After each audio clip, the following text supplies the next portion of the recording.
All right, next up is item number 2. It's a PG&E Community and Wildfire Safety Program presentation. This is going to be presented by, I hope I get this right, Jonice Foster Downs, Government Relations Representative, Pacific Gas and Electric Company, and this will be done via Teams. Good evening. Are you all ready? Yes. Yes, okay, please go ahead. Great. Good evening, Mayor and members of the Council. I'm Jonice Foster Downs, Government Relations Rep for PG&E, and I'm happy to have the opportunity to speak with you all this evening about our Community Wildfire Safety Program. Also here today is Patrick Ellis, our Public Safety Specialist, and Rebecca Dara, our Vegetation Management Supervisor, who will assist with any questions that you may have at the end of the presentation. So first of all, thank you so much for taking the time to meet with us today to discuss our Community Wildfire Safety Program. Today we're going to share with you what we're doing to reduce the threat of wildfire in Sutter County and system-wide, as well as opportunities for us to work together to improve our public safety power shutoff program. But first, as safety is always our top priority, I'd like to take a moment to highlight some safety awareness tips. So if you can go to the next slide there for our safety awareness tips. And I'd like to make sure that everyone is safe and aware of their surroundings. So if you haven't already done so, please take a moment to survey your current location and identify 2 emergency exit routes in case an emergency occurs. In the event of an earthquake, please drop to the ground, cover and hold, and cover your head and neck. If you are in danger, please notify emergency services immediately. And we would like to encourage you to take all necessary COVID-19 safety precautions, including wearing facial covering, maintaining a 6-foot distance from others when possible, and washing your hands frequently. We know that everyone is currently focused on staying safe from the coronavirus and appreciate your participation during this challenging time. And I'd like to also note that PG&E is still doing everything we had planned to address the threat of catastrophic wildfires despite the constraints imposed by COVID-19, which requires us to work even harder to prevent catastrophic wildfires and to minimize the disruption to communities and individuals if we must call a PSPS event. So with our safety message set aside, our next slide, please. So at PG&E, as I mentioned, our most important responsibility is the safety of our customers and communities. California continues to experience an increase in wildfire risk and a longer wildfire season. On this slide, we're sharing one of the tools we use when assessing wildfire threat and risk in your community, which is the fire threat map of California. This map was developed by the California Public Utilities Commission, or CPUC, in coordination with CAL FIRE and the U.S. Forest Service, and is based on input from electric utilities, communication infrastructure providers, and local public safety agencies. It helps us plan for potential wildfire and focus our prevention efforts.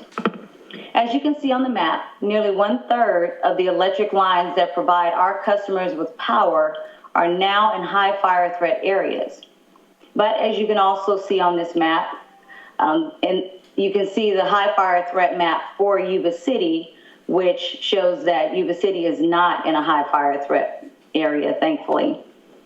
And you can take a longer look at this map and other locations by visiting cpuc.ca.gov/fire threat maps, which is there at the bottom of the slide. Next slide, please. So about our community wildfire safety program.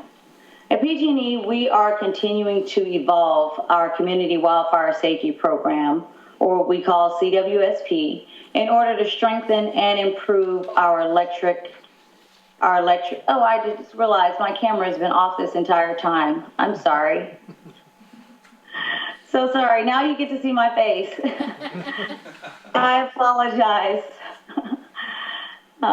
So going on, At PG&E, we are continuing to evolve our community wildfire safety program in order to strengthen and improve our electric system for the safety of our customers and communities. As you can see on this slide, we've highlighted the focus areas of our community wildfire safety program. And I'm sorry, are you on slide 4? I'm not sure if I told you to move to slide 4. Okay. So as you can see on this slide, we've highlighted the focus areas of our community wildfire safety program, which is to reduce wildfire potential, improve situational awareness, and reduce the impacts of PSPS events, which include meeting and exceeding state vegetation safety standards to manage trees and other vegetation located near power lines that could cause a wildfire or power outage. And we are continuing to build a safer and more resilient system by hardening lines and installing sectionalizing devices that help reduce the size of public safety power shutoff events. We're also testing and using new tools and technologies to pinpoint how to best prevent and respond to the risks of wildfires. And we're working year-round and assiduously to improve public safety power shutoff events for our customers and communities by providing more resources before, during, and after events. And we're focused on listening to our customers, learning from better data and technology, and providing more resources than ever before for events. Because we all rely on electricity every day, and we want to work with our customers on solutions that minimize the risks to our infrastructure during times of high fire threat. So next slide. So what's new in 2021? In 2021, we are building on the improvements that we made in 2020 and continuing to reduce wildfire risks through some of the tactics listed here on this slide, such as hardening the electric grid through our system hardening work on 180 electric circuit miles. We're addressing vegetation on 1,800 high-risk electric circuit miles that pose a higher potential for wildfire risk through our enhanced vegetation management program. Also, we're tracking weather conditions and monitoring for wildfires by installing an additional 300 weather stations and 135 high-definition cameras. And we're working tirelessly, really, to reduce PSPS impacts by installing over 275 additional distribution sectionalizing devices and transmission switches, which essentially is separating the electric grid into smaller sections, which will help limit the number of customers impacted by events. We're also continuing to improve our weather modeling and refining our forecasting through 5-day forecast data, which has increased from last year, which was 4-day forecast data, and we've increased that to 5-day forecast data. We're also keeping the power on in areas impacted by PSPS events by preparing 10 substations with temporary generation and constructing 5 additional microgrids to power key community resources. Also in 2021, we are supporting customers and communities by providing more resources before, during, and after PSPS events, which includes sending customer notifications in 16 languages and providing new address alerts, which allow customers and non-customers to sign up to receive PSPS alerts about addresses that they choose. We're providing approximately 11,500 batteries to all low-income medical baseline customers in high fire threat areas who are interested. And we're targeting 370 total ADA accessible community resource center sites, which can be opened during PSPS events to serve impacted communities and customers. We provide meal replacement options for customers in 46 counties, and we're expanding our partnerships with community-based organizations to better support customers with access and functional needs. Next slide. So the basics. What is a public safety power shutoff? So for the safety of our customers and communities, a public safety power shutoff continues to be a necessary tool in our wildfire safety toolkit as a last resort for helping keep our communities safe. High winds can cause tree branches and debris to contact energized electric lines, damage our equipment, and cause a wildfire. As a result, we may need to turn off power during severe weather conditions for public safety. I want to also emphasize that these events are always weather-driven and are only called when extreme weather conditions and wildfire risk are present. Because electricity can travel several miles from the generation source to get to your home or business, you may be affected by a public safety power shutoff if the electrical infrastructure that serves you is affected by high winds and severe weather, even if the weather is miles away from your location. Next slide. So what are the weather conditions that could lead to a PSPS event? When deciding if power must be shut off for the safety of our customers and the communities we serve, we review a combination of factors. As each weather situation is unique, we carefully analyze the following factors: low humidity levels, which are generally 30% and below, a forecast of high winds, particularly sustained winds above 20 miles per hour and wind gusts above 30 to 40 miles per hour, dry material on the ground and vegetation that may come in contact with a power line, also a red flag warning being declared by the National Weather Service, and real-time on-the-ground observations from our Wildfire Safety Operations Center and from our crews working across the service territory. And I want to note that all of these factors must be in place for us to move forward with the PSPS event. So every wildfire season is different, and the ongoing drought, the conditions, and our commitments to safety will continue to determine the number of times we will need to shut off power. Okay, next slide. So how will customers be notified? We always do our best to share what we know about the weather and our equipment as soon as we can, keeping in mind weather conditions can be uncertain. You can expect to receive the following notifications regarding a PSPS event, starting with 2 days before shutting off power, when we are in a public safety power shutoff watch mode. We'll send out a notification. Also, notifications will be sent 1 day before turning off power, which we're still in a watch mode. Also, just before de-energizing power lines, when we are now in a warning mode. And then once a day during the actual public safety power shutoff event. And of course, once we have restored power. We will provide updates to customers through automatic calls, texts, and emails. So we encourage you to review the contact information that we have on file for you by visiting pge.com/mywildfirealerts. And if you're not signed up for alerts, you can sign up for alerts on this site.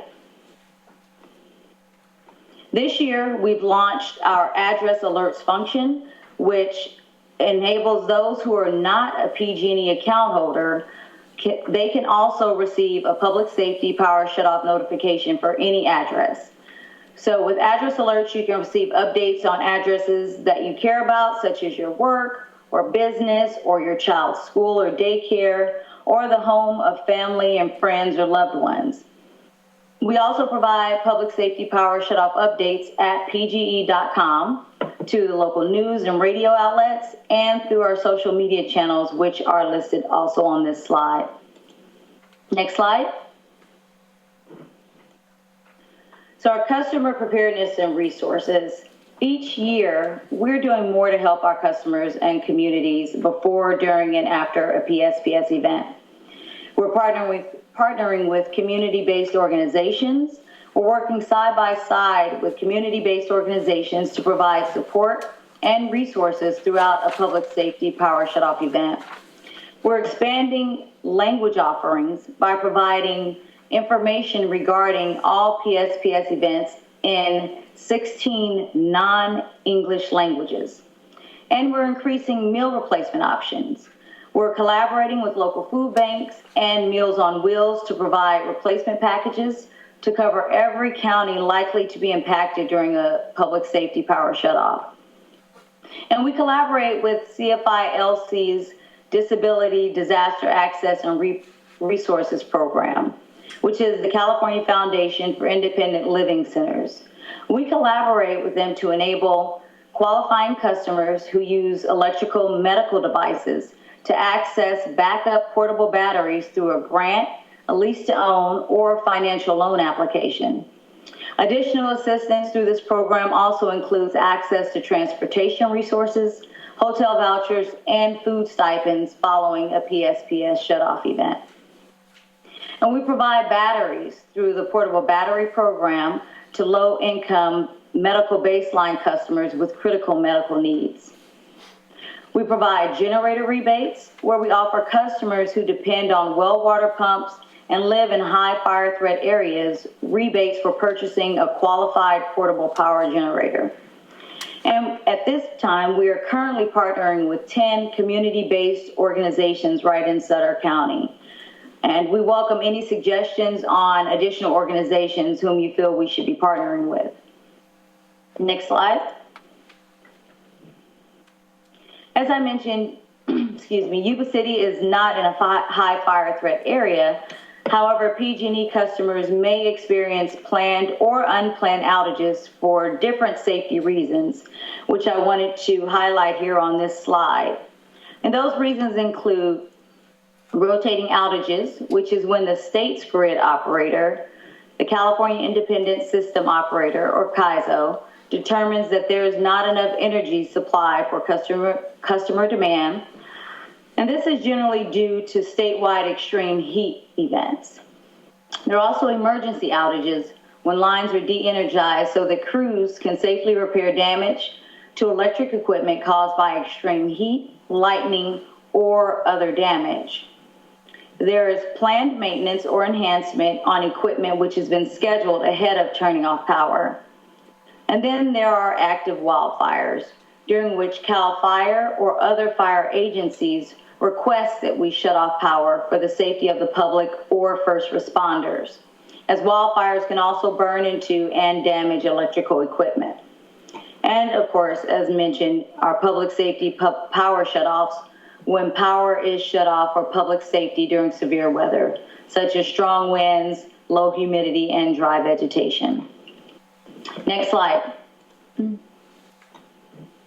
So that's pretty much wrapping it up. These are, this is slide here is highlighting the variety of wildfire preparedness tools available for our customers online, including our public safety power shutoff address alerts that I mentioned, information and resources available in more than 250 languages, our weather and PSPS forecasting webpage, preparedness tools and activities for kids, the Safety Action Center, and our backup power webpage. All of these websites and more information about our community wildfire safety program and our wildfire safety efforts can be found at pge.com/wildfire safety. Next slide. And thank you again for your time. Please direct customers with questions to call us at 866-743-6589, or they can email us at wildfiresafety@pge.com. And customers can also visit our dedicated website at pge.com/wildfiresafety for more information on our wildfire safety efforts and tips to help prepare for severe weather and possible power outages. And with that, that concludes our presentation. There are other slides that are included at the end of this presentation that I mentioned to the clerk, which is really just providing more information on PG&E programs and resources that you can provide to the community. But at this time, I'd like to welcome any questions that you may have. All right. Thank you for a very informative and thorough presentation. Council members, before we get to the audience. Through the mayor, I just wanted to ask if a nonprofit or a community organization wants to receive some of the assistance, just call the number that you listed at the end of your PowerPoint. Absolutely. You can pretty much direct any questions there, and it will be routed to the correct internal party that can help them. And I believe I've also reached out to, my information should be with the clerk as well, so that's also an option if there's a community-based organization that would like to reach out to us. Okay. And the second question is when previously I believe that when electricity or power goes off, it was mostly, are you still being informed by customers directly to let you know when power maybe goes off that is unscheduled by PG&E, or how does that work? I'm sorry, I couldn't quite hear you. Can you repeat that question? This is the challenges between our technology, right, and teams. My question was centered around if power just goes off that is not known by PG&E, is this still possibly discovered through when customers contact PG&E that power has gone off, or how does that end up happening? If the power is turned off by PG&E, we will send out alerts to our customers. If it's not caused by PG&E, I'm not sure if we will have the information of who actually turned off the power. But the information, if you call that number, more than likely they'll be able to direct you if they don't have the exact information. All right, thank you, Mayor. Okay. Through the mayor, just to repeat what the mayor already said, thank you for a very informative and thorough presentation. I'm looking at the weather tomorrow, and it's going to be 97 already, May 5th, and so we're all thinking about this because of what's happened in California for the last, 4 or 5 years. But thank you once again for that presentation. Absolutely. Thank you for having us this evening. Okay. Anyone from the audience here like to make a comment or pose a question? Please state your name. My name is Thomas Burns, and talk to the people in the foothills about what they think about that, shutting off the power when the wind blows. I think it's asinine, and most of them up there do too. So, and I'm curious, how does PG&E call themselves first responders? If I remember right, they're convicted of 5 felonies in the San Bruno incident. I thought that was worth getting an answer to. And I'm reminded of the movie Aaron Brockovich. Remember that movie? Thank you, Mr. Burns. Anyone else in the audience? Sierra, how about on? No public comment. Okay. Well, thank you, PG&E, and those that are on the teams with us for the presentation. I appreciate the information. And we'll keep our fingers crossed that we don't have a major fire season as we've had in the past few years. Thank you again. Thank you again for having us.